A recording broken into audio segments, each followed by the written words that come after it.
There is a wide variety of real estate contracts, and it is essential to know what makes up each one. Executed contracts may seem challenging to understand in legal terms, but it's pretty simple, and I'm here to break it down for you. Hello everybody, it's Zach here from RealEstateLicenseWizard.com. Today we're talking about executed contracts. In this video, we're going to define executed contracts, executory contracts, discuss the difference, and of course cover what you need to know for the real estate exam. Let's get started. So what is an executed contract? When contracting parties have signed a contract and both parties have done all they promised to do, it is called an executed contract or an executed agreement. Now, before performing services or selling a product, most commercial transactions and business engagements will result in a formal agreement between parties. As a result, they'll work out contract terms that are acceptable to both parties. Now, parties sign the contract when they are ready to give legal effect to their agreement and begin effectively performing their legal duties. When all parties sign the contract and complete the actions associated with it, it is executed. It's worth noting, most real estate transactions require execution. A sales contract, for example, is executed when the seller has transferred title to the buyer and the buyer has paid the seller. Execution must occur to finalize the agreement. Without execution, a transaction is incomplete and therefore doesn't exist. So let's discuss an executed contract example. Let's say you are interested in buying your friend's house. You both agree to sell it for a purchase price of $300,000. You create a legally binding contract that all parties sign to formalize the agreement. When the written agreement has been signed and solidified and you get the keys, it becomes an executed contract. Now, another example would be a lease agreement. Say you choose not to buy your friend's house and decide to rent from it instead. You both agree on a lease, let's just say for a year, and draw up the lease agreement, and you have your move-in date as the effective date, which more on that later. When the parties sign the lease, you live there for 1 year, the transaction is completed, it's executed. Now let's talk about execution dates. What is an execution date?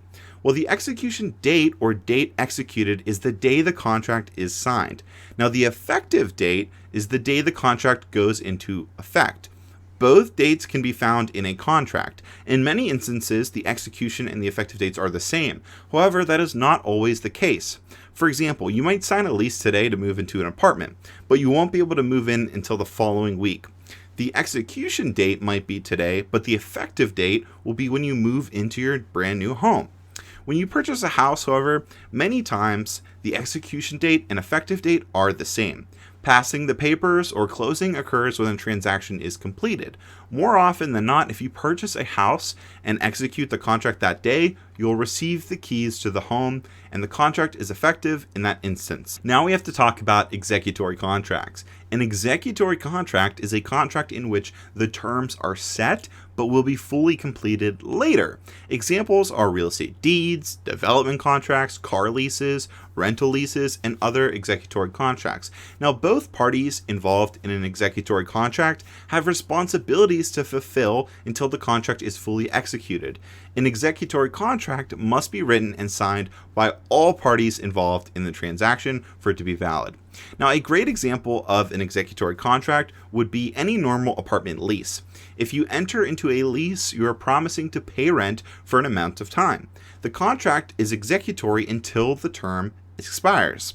So then what is the difference between executed and executory? So you may have noticed that the terms executed and executory, they sound similar. I'm not going to lie, when recording this, I've mixed it up like 100 different times. But don't get confused, they're two different things. You have an executed contract when you have a fully executed agreement. The term executed refers to the signing and completion of the contract.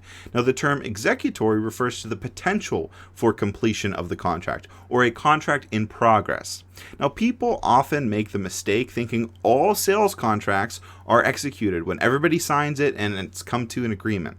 But that's not always the case. Again, it comes down to when the contract's effective date is and what type of contract it is and more. So let's go over some contract execution best practices. Remember these while signing or executing a contract, whether with a client or for yourself. So 1, verify that the parties signing the agreement are authorized to do so. 2, check to see if the contract's effective date and execution date are the same. Remember, I explained that earlier, that's super important to understand. 3, make sure to fully comprehend the contract scope and meaning by reading it all the way through. 4, contract a law firm if you have any questions or maybe just concerns or maybe something doesn't seem right with the contract. 5, make sure that the contract's terms reflect your understanding of the agreement. 6, when both parties sign the contract, be sure to know what laws apply to it.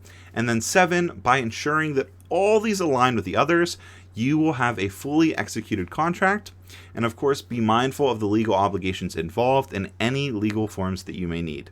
And obviously, ask. If you have any questions, ask a broker, ask another agent that's there, clarify. Obviously, ask a law professional. It's super important that if you ever have any questions that you ask. So what do you need to know for your real estate exam? Well, you need to know about executed and executory contracts and their respective differences. Remember, when contracting parties have fully signed a contract and completed contractual obligations, it is referred to as an executed contract. An executory contract is one in which terms are said to be fully completed later. Keep in mind these contract terms, ensure they are understood, and you should be set come exam day. Still need help with contracts? Click the video here for more, and like always, make today magical. See you guys next time.